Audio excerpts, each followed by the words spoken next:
Hello दोस्तों, नमस्ते, प्रणाम। आप सभी लोग कैसे हैं? उम्मीद कर रही हूँ आप लोग स्वस्थ होंगे, मस्त होंगे, अच्छे से होंगे। दोस्तों, आप सबके बीच मैं एक विवाह गीत लेकर आई हूँ। अच्छा लगे तो आप लोग लाइक, सब्सक्राइब और कमेंट बॉक्स में कमेंट करके ज़रूर बताना दोस्तों। और सुनिए हमारी प्रस्तुति कैसी है। आप लोग हमारे उत्तम उत्कर्ष चैनल को ढेर सारा प्यार, दुलार, आशीर्वाद देना और हमारे चैनल को आगे से आगे बढ़ाना दोस्तों। जय माता दी।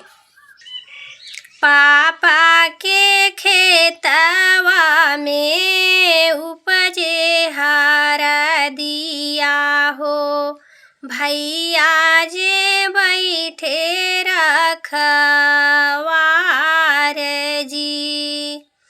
पापा के खेतवा में उपजे हरा दिया हो, भैया जे बैठे रखवार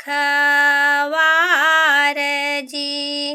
पापा के आगवा हो झंखेली मामी हो, अब बेटी भाई लुसायान जी। पापा के आगवा हो झंखेली मामी हो, अब बेटी भाई लुसायान जी।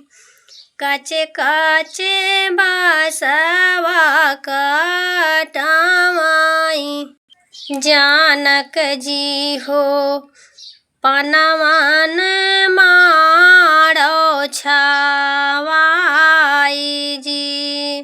चौके पे बैठी हो सिया सुंदरी हो, चढ़े हरदी चढ़ेला सिरे माथ जी। चौके पे बैठेली सिया हो सुंदरी, हरदी चढ़ेला सिर माथ जी। अइली बरतिया गनवा जे उतरई हो, बेटी बैठे पापा जांघ हो। आई बरतिया गनवा में उतरई हो, बेटी बैठेली पापा जांघ जी। अम्मी के रोए से भी गैया चरवा हो, पापा के रोए सिर पाग जी। मम्मी के रोए से भी गैया चरवा हो, पापा के रोए भी गई पाग जी। आज दुलारी बेटी भैली पराई हो, सुना भैले घरवा दुआर जी।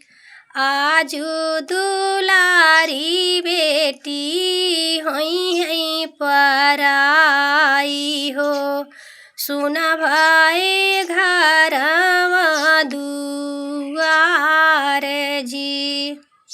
हमारी विवाह गीत अच्छी लगे तो आप लोग हमारे चैनल को ढेर सारा प्यार, दुलार, आशीर्वाद देना दोस्तों। और हमारे उत्तम उत्कर्ष चैनल को आगे से आगे बढ़ाना।